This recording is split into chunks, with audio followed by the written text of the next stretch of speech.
हम लोग खुश हैं, हमें 3 तलाक का बिल नहीं चाहिए। हम अपने कानून से खुश हैं। पहले आप अपने घर में तो इंसाफ करो, फिर हमें इंसाफ दिलाना। 3 तलाक में इंसाफ तो बाद में होगा। वो कहते हैं कि महिलाओं के हक के अधिकारों कोई हक नहीं है। हित के लिए काम करिए, महिलाओं के हित के लिए नहीं। महिलाएं कर लेंगी, महिलाएं आगे हैं। आज महिलाएं पीछे नहीं है। मुस्लिम की महिलाओं की तलाक को लेके आप ये रिश्वत बनाए। मैं कहती हूँ देश की तरक्की पे जरा ध्यान लगाएं।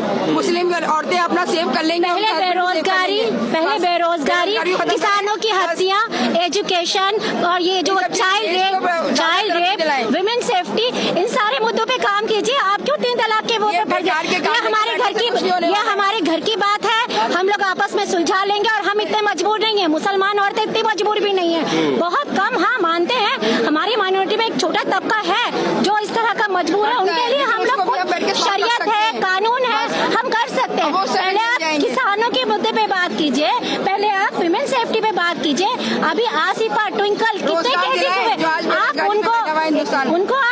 आप उनको सियासी मजहबी रंग मत दीजिए।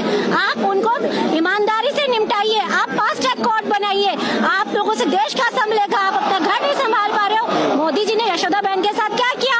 आज वो यशोदा बहन किस मुकाम पे लाके उन्हें छोड़ दिया? क्या आपको लगता है कि सरकार जो है वो मुस्लिम महिलाओं को कमजोर दिखाने की कोशिश कर रही है? हाँ, ये हमें तोड़ने की कोशिश की जा रही है। कानून से खुश कर रहे हैं। सिंपैथी नहीं मिलेगी इससे। सिंपैथी मिलेगी देश की तरक्की करके। उनको ये पता नहीं है कि कोई भी मुल्क में अगर आपके बेरोजगारी, कोई सिस्टम नहीं है, एजुकेशन से लेके सब कुछ बेरोजगारी और जो है बेतहाशा बड़ी पड़ी है, उसे खत्म नहीं किया जा रहा है। छोड़ दो, हम शरीयत लोकसभा